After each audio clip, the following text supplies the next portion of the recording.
elected, can it still mean that we are observing this through a glass wall, or does it mean that we are essentially on the other side of this glass wall with this elected person? If so, is there still time to switch sides by following our passion and going more neutral? We have just answered this question. When you made your statement in Sedona, I presume you knew that the outcome of the election would be the male winning. Knowing this, your taking responsibility comment makes sense, that we must take responsibility for this path that we've chosen.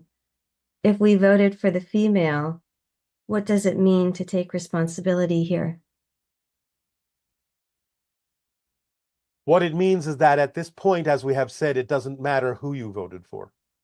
Taking responsibility is taking responsibility to your reaction and response to the transmission that we delivered.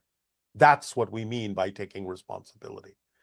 And we are now discussing the idea of the actions necessary to take responsibility for your responses and reactions by coming together and having open discussions, clear discussions, by understanding each other, by listening to each other, by really talking with each other. This is what's important now, and would be a true expression of your willingness to take responsibility for the initial reactions and responses that you had to our comments in our transmission. This is now what we're watching. This is now what we're observing. This is what's important to move forward, no matter who you voted for, no matter what your election is. As we said, this is a play playing out, and what's going on behind the scenes is actually more about what's really going on your planet than it is in terms of the play act that happens to be your elections. For that is a screen.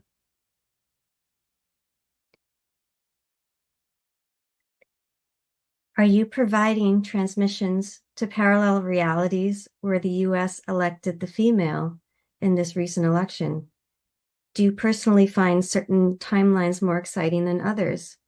Compared to timelines where the female may have won this election, what positive aspects or opportunities do you see within the current timeline, both on a collective and individual basis? I believe you are beginning to see how the way in which a lot of these questions are framed are now becoming irrelevant based on what we have already said.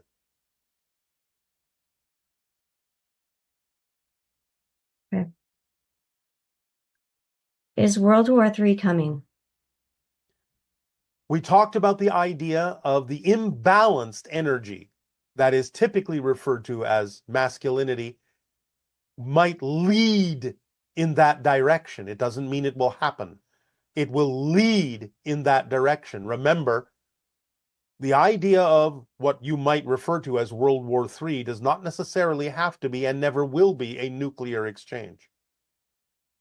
So the idea is that it may lead by an imbalance of energies that are typically referred to as masculine style energies of aggressiveness, will lead closer and closer to the idea of what you will experience or call World War III. Again, it doesn't mean it will actually happen if you are willing to understand what we are saying to you in this transmission today.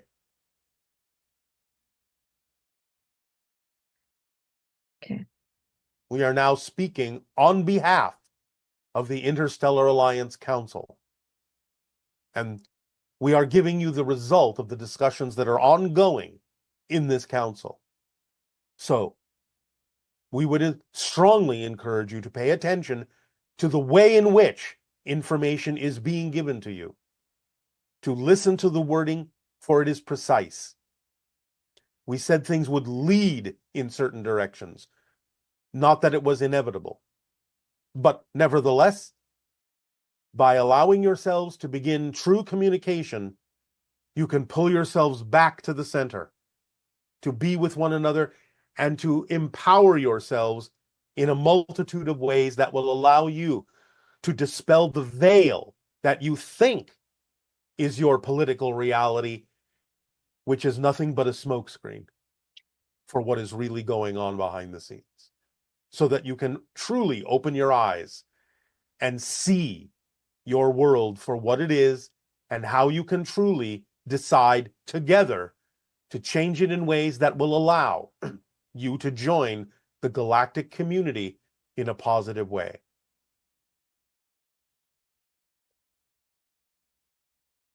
I'm really excited about open contact, but I'm also starting to feel uneasy. I feel like it's almost like being excited about the second coming of Jesus, and I never want to be the one to be tied to dogma or feel like I am a follower, even if I'm a follower of Bashar. I also don't want to be accused of being in some kind of cult. Can you help me with these feelings of uneasiness? Again, it's all about self-empowerment, taking responsibility for yourself, being responsible to others to be yourself.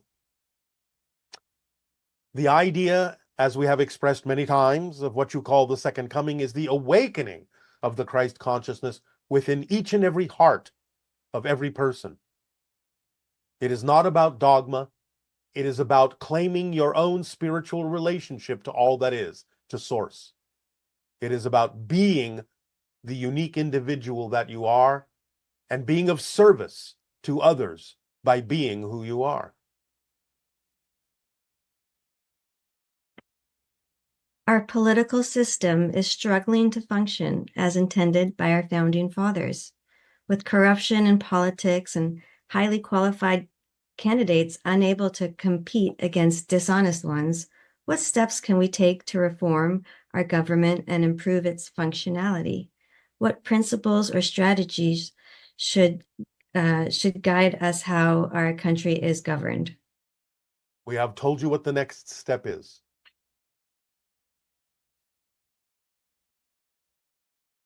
Would you like to share your impressions on the congressional hearing on UFO UAPs that took place on November 13th? Any discussion of this is a step toward open contact. Wonderful. Will the UAP hearings before the U.S. Congress be the vehicle where Pleiadians are introduced to the world as part of disclosure? Possibly. This has not yet been fully decided.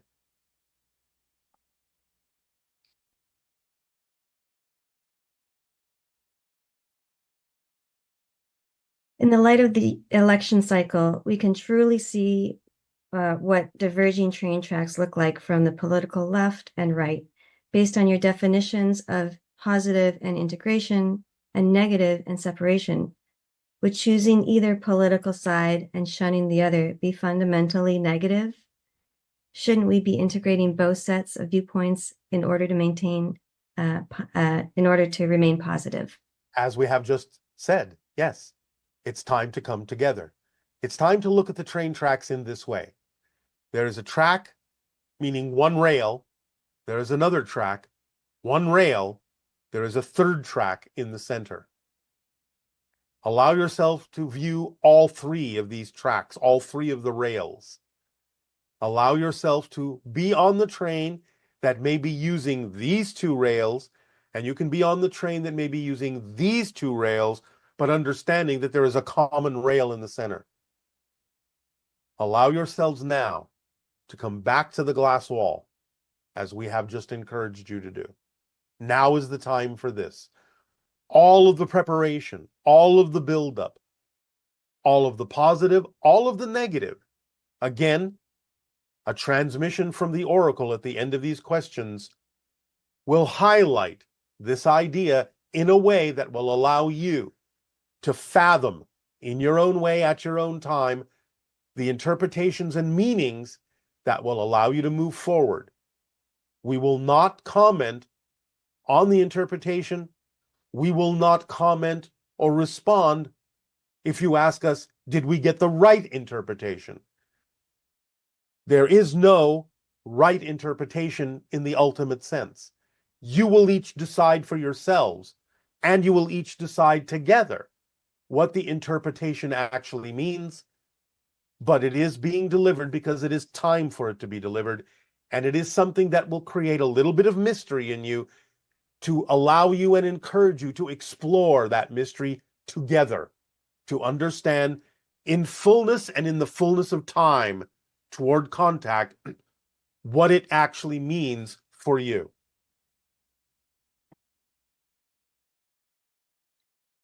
Bashar, as a first contact specialist, will you be the one making physical open contact with Earth when it's time for the Sasani to do so? And since you have connections to Earth, how do you feel about this? And what does this mean for you personally? I will be among the first contact specialists from my civilization, yes. Obviously, this is representative of my passion, or I wouldn't be doing it. So that's what it means for me personally. I am very passionate about interacting with humans on Earth because I understand and I can see, I can observe the incredible potential, the incredible power you have to transform your world into heaven on earth. But it requires that you come together to do so.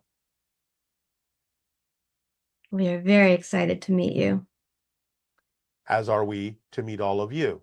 But the yous that we will be meeting will not be the yous that you are today.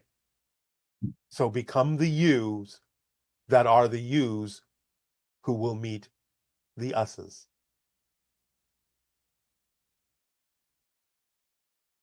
I've been following your steps of the social experiment for open contact, but I struggle with fear when it comes to gathering groups for CE5. I'm fine practicing alone, but fear of being labeled crazy in my conservative community holds me back from involving others. How can I overcome this fear and take action without missing out? Do you understand that the leader of the congressional UAP investigation is a conservative? Therefore, both sides are interested in the idea of bringing out information that has to do with disclosure and open contact. Learn what is going on and who the players are, and that may assuage your fears by understanding that you can rely on simple information to describe what is going on, and that many different people from many walks of life and many belief systems are coming together with regard to the idea of disclosure and the discussions of UFOs and UAPs. And this is what we're talking about. It is one of the areas in which all beliefs can come together. The very concept of open contact can be connective and uniting, no matter what your personal, philosophical, or political, or economic, or social beliefs may be. It can drive you to explore what's at the core of all of them in a way that you can begin through deep communication with one another, looking past the surface representations that are not as important as the deep internal desires on a very simple level for what every human truly needs in life: to feel that they are worthy, that they are loved, that they are heard, that they belong. So let open contact and anything that has to do with it bring you together. Fear not. You are not alone in that endeavor. If the Pleiadians are going to be the first ones to land, why don't we hear much about them or from them? There is actually a lot of information about them if you will pay attention to the idea of things like UFO sightings. You will find that most of the sightings, the vast majority at this time, are actually Pleiadian ships. They're getting you used to their presence in a variety of ways. So, even though your news programs may not carry awareness of who these ships belong to, I'm telling you now, most of them are Pleiadian ships. Are the ships on the videos that were published, are those the Pleiadian ships? Some of them. Can you describe what they look like? There are a variety of types. Some of them, like our ships, are triangular. Some of them are saucer shaped. Some of them are cylindrical. It just depends upon the ship's function. What technology was given to us by ETs in the past 50 years? And what will be the first 2 or 3 technologies that they will share, or you will share with us when open contact occurs? As we have said, holographic recordings of your entire history, going back thousands upon thousands of years, certain kinds of genetic, vibrational medical understandings, what you may term free energy devices, will also be part of some of the technologies that we will aid and assist you with, among other things.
Meaning that I have my own production house creating my own movie. But what about other people who also play a part in my movie? Do I have a say as to how they react, behave, or interact with me? Or all these are still their own decisions at the soul level? Meaning that their world and my world actually share the same storyline or separate. For example, can a man actually create a reality in which his ex-wife actually moves back and falls in love with him all over again? While his ex-wife in her world, in her movie, she has actually moved on and married someone else. How separate or overlapped are these different worlds? It can happen that way, although again, it depends upon how it serves a purpose in that life path to experience those things. The idea is that you make agreements with others, agree to different kinds of storylines, as you say, but you still experience your version of those stories in your reality. By agreement, others will seem to share the same reality, even though they are in their own reality, perceiving their versions of you as you are perceiving your versions of them. So you are creating your versions of them, and it will be based on your belief systems about what you need from them, which can be either slightly or very different from what they may perceive in their reality of their version of you. It just depends on how closely aligned the different versions have agreed to be in terms of what you experience with each other in creating those representations of each other in your own realities. But again, sometimes it can diverge quite readily, quite far, and sometimes it will stay very closely aligned, depending upon the agreement you have made and what purpose it serves to either remain aligned or misaligned. Good day, good day. Ha'ata Bashar. Ha'atu. Ha'atu. Wow. Um, hmm. I feel great. It's a great day. All right. I feel like we have had a conversation before, maybe telepathically. I was standing out in my yard and I had just listened to some of your stuff, and yeah, I could feel something. I don't know if it was that me making it up in my head with my It is your higher mind, and also in combination with us, because we have many conversations with people on the non-physical realm before we have them in the physical realm. But the idea is that it always involves your higher mind to gain practice for you in understanding that your higher mind can answer all the things we have been answering for all of you for all this time as well. cool. I do want to ask some specific questions. One, I'll just start off with one of them is about um, I'm a farmer. I work with the land, and I heard you talk about the Lyrians, and I just want to, I guess, talk more about like water, plants, animals, the energy of those things, and my relationship with them, and how I can evolve those. Like I know water bending is a thing. There's a lot of things that I've seen in movies like superheroes can do, and I just get chills when I see those things. So I feel like they're possible. Um, and All I of just them want to happen talk in about that. spirit. All of them can happen in spirit. Some of them can be brought into the physical realm if you allow yourself to see the physical realm as an extension of spirit more strongly. Not all of them are relevant for your particular life path, but certainly by allowing yourself to understand yourself as an extension and an expression of nature, as nature, rather than being in nature, then you can blend more fully with the idea of the consciousness of nature in all its forms, plant and animal, and elements, and allow yourself more efficacy with the communication with those particular forms of consciousness as well. Being a farmer, in a sense, you have a head start on this because you understand how to work with the land. Allowing yourself to understand everything that's physical as being an extension and an expression of spirit can also help you accelerate your ability to receive and send communications to all the elements we have mentioned. Cool. And does that include the Sasquatch or other um, All things in physical? nature. All things in nature. So are the Sasquatch aware of me? They can be. They are aware of many humans individually, especially those that work the land. So peripherally, they can be aware of you, though it may not be extensive. Hmm. What is a way to sort of invite them, I guess, or Go into the forests where it has been said they inhabit, where it has been said they visit, and allow yourself to begin the cryptic meditations that Willa has delivered to all of you in the past. Sitting with your back to a tree, near a source of water, listening to the water, and extending your mind deep underground into the root system and the mycelial network of the tree, and beginning to blend with the communication between the trees in that way, can also connect you to many forms of nature, including the elementals and including the idea of Sasquatch. Begin those kinds of meditations on the cryptic journey, and it can improve your ability to perceive and receive communication from many different kinds of beings that exist that many people on your planet don't even know about. cool.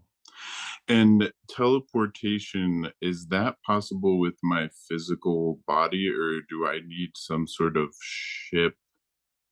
No, you do not need a ship. You have to understand that you're already teleporting all the time. That's how you move. You jump from moment to moment. You teleport from moment to moment. It's just that you do it so smoothly and so quickly, you don't even know you're doing it. So getting a deeper understanding of the fact that you're already doing it, because every moment you shift to a different reality, literally a different universe, you are teleporting constantly. Even to have the experience of a movement like this requires teleportation through billions of different parallel universes. So if you understand more deeply that you're already teleporting, you can increase your vibration to be able to perceive the rate at which you are already teleporting to create the sensation of movement, which is an illusion. And therefore, by increasing your frequency, you can match the frequency more readily of how you are shifting from reality to reality and perceive that you are always teleporting. And in doing that, you can learn to teleport in different ways that are more perceivable by those around you. But again, it depends on whether this is relevant for your life path. Cool. And I've heard you say before that when the earth changes, it's not the earth changing, it's me shifting into different versions of earth. As I just explained again. Yeah.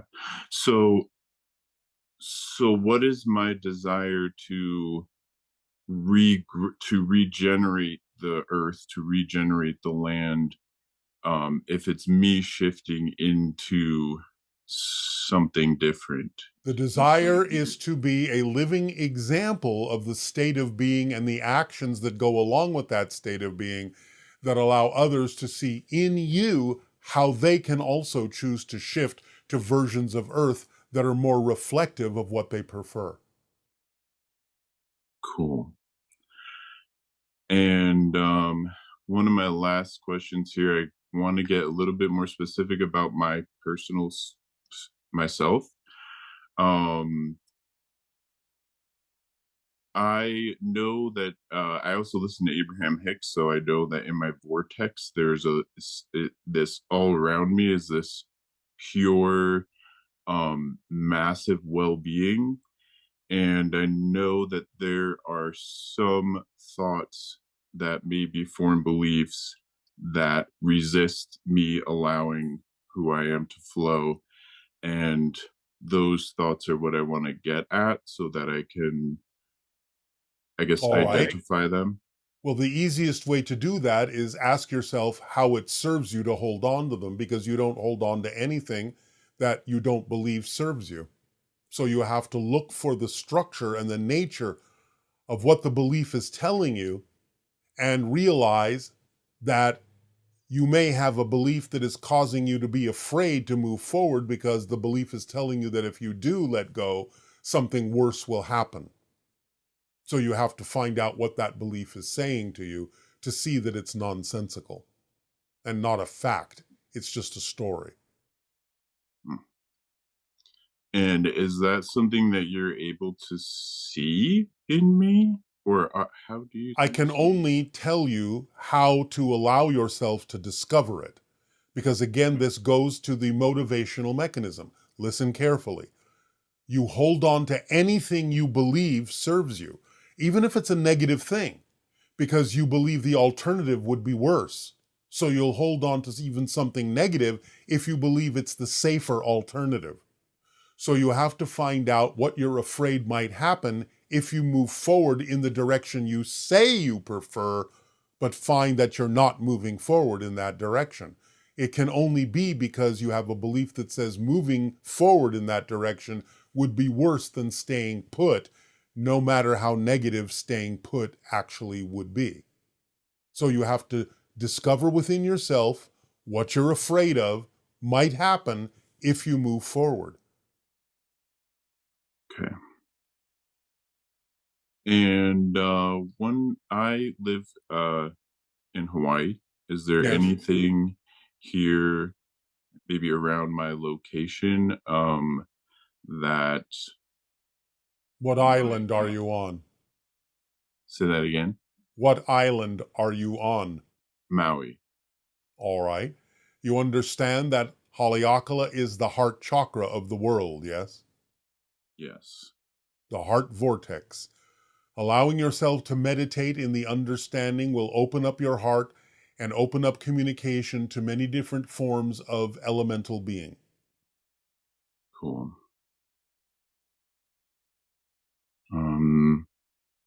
Does that serve you? Yes.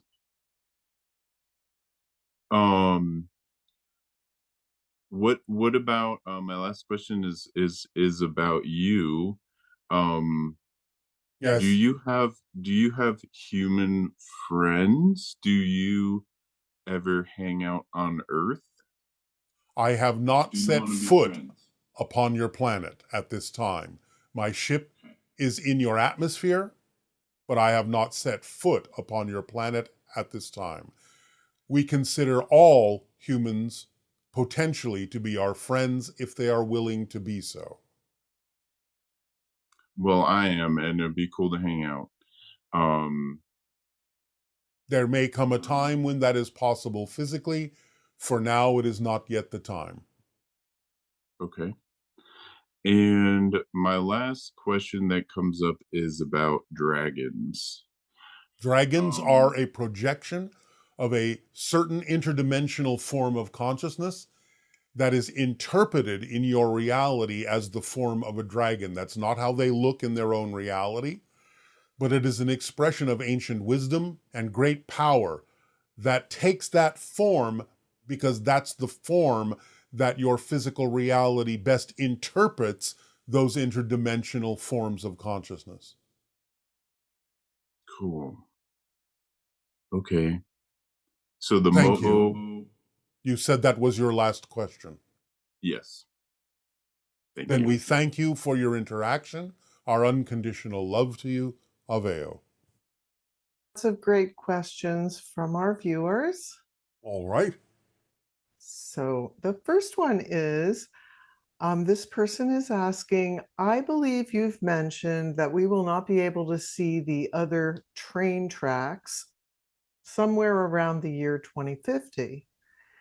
As there is a high probability of having a mass contact event between 2026 and 2027, how will the realities who do not experience contact perceive this event? Will they look back on this instance in a similar way we look back on the Roswell event, very much in denial? It depends on the person. There is still an opportunity in the upcoming events to have a particular perspective of it, or no perspective at all, not even knowing that it's happening. There is still the possibility of a range of reactions to it because you are still seeing other people's choices. So for a while, different people will respond or react in different ways or not even be aware that it's happening.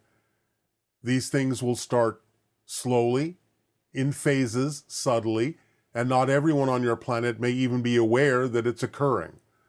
But the different reactions from those that become aware of it may also exhibit a wide range from acceptance to disbelief to total non-acceptance. So again, there is still time for people to make choices about how they relate to the idea of open contact, and you will see a number of different reactions and responses to any particular UFO events or contact events for a few years to come. Okay. This person says, I was wondering if the first major contact event will happen in dream form. I feel like more people would be open to the idea that since they are in a dream state.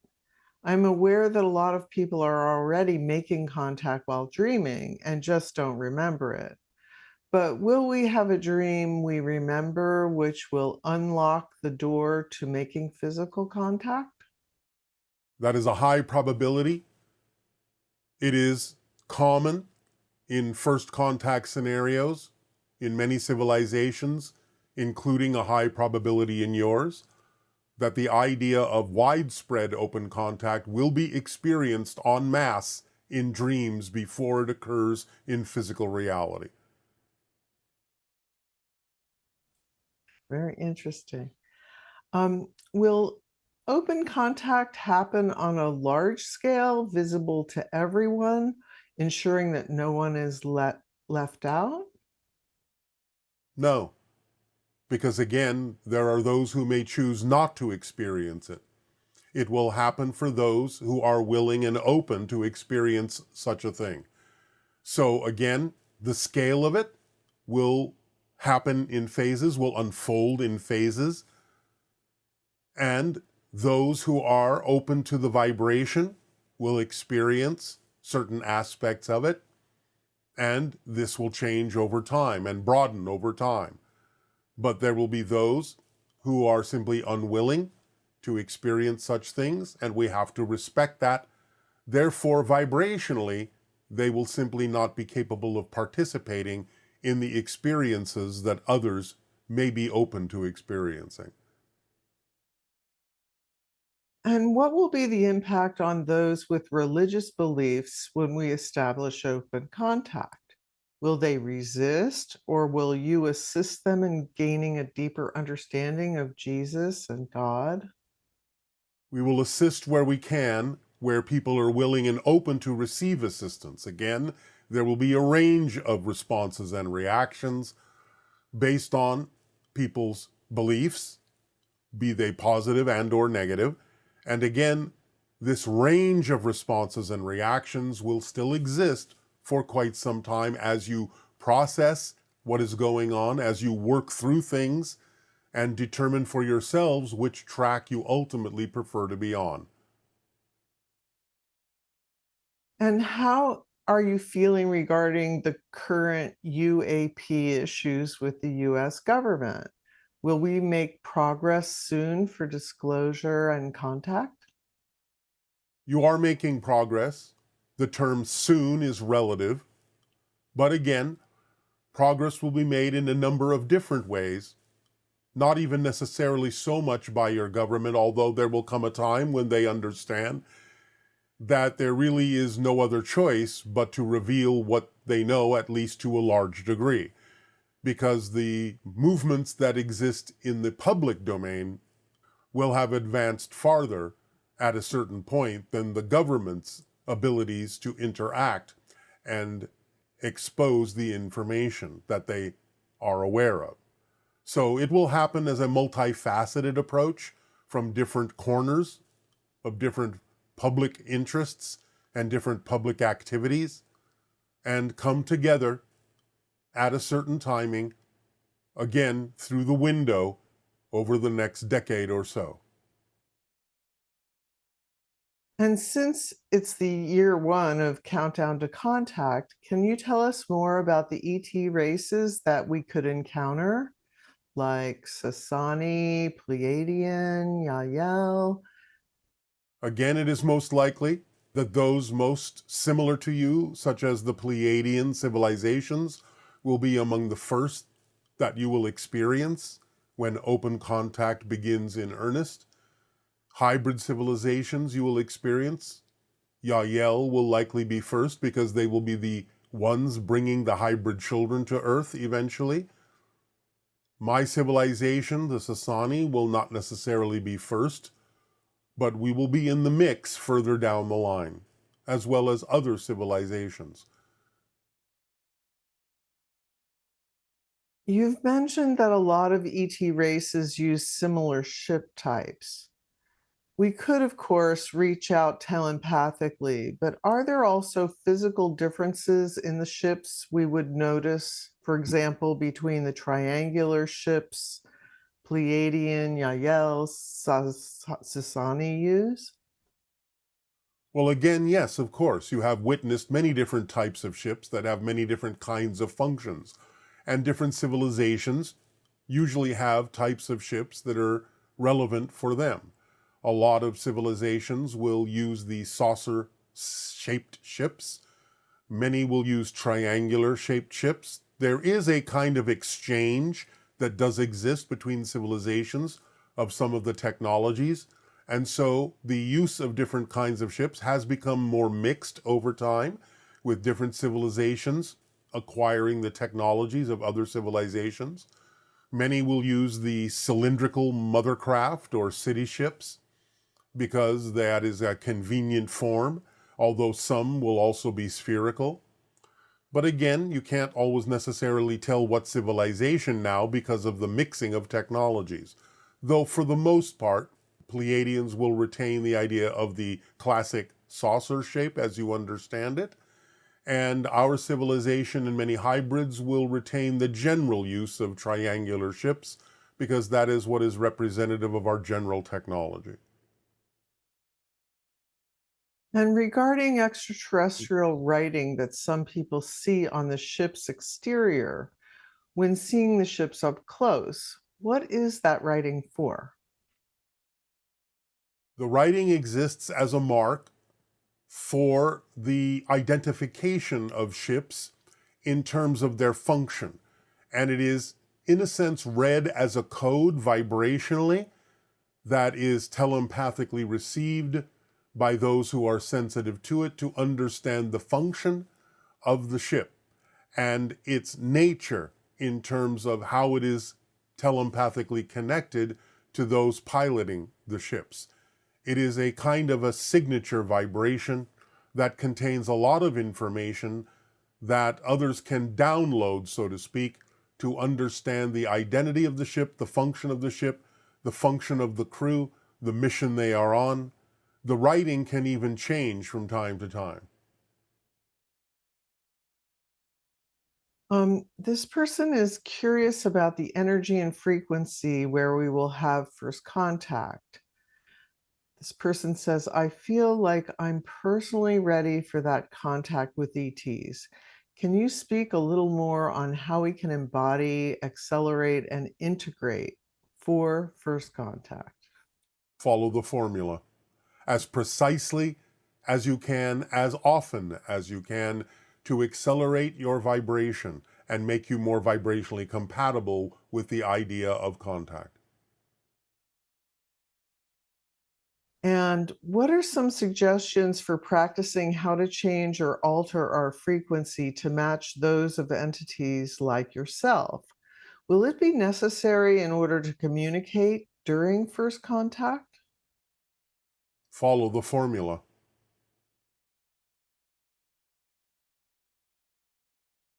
Okay.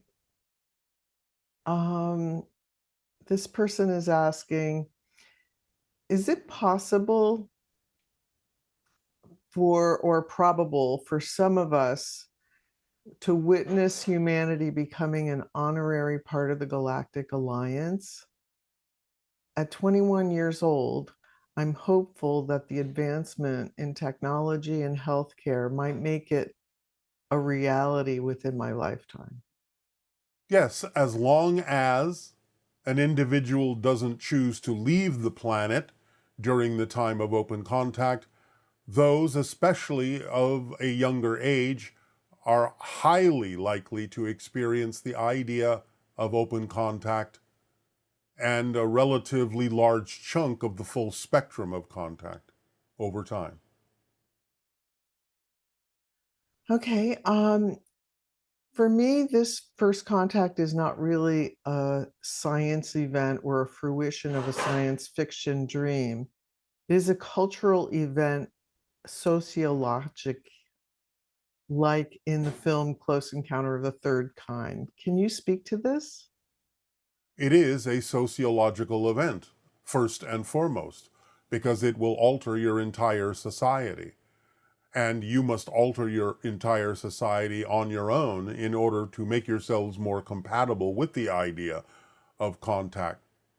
So the idea is it is less scientific, although there will be some technological elements to it, some technological exchange, knowledge exchange, so on and so forth, knowledge given, technological ideas given and shared.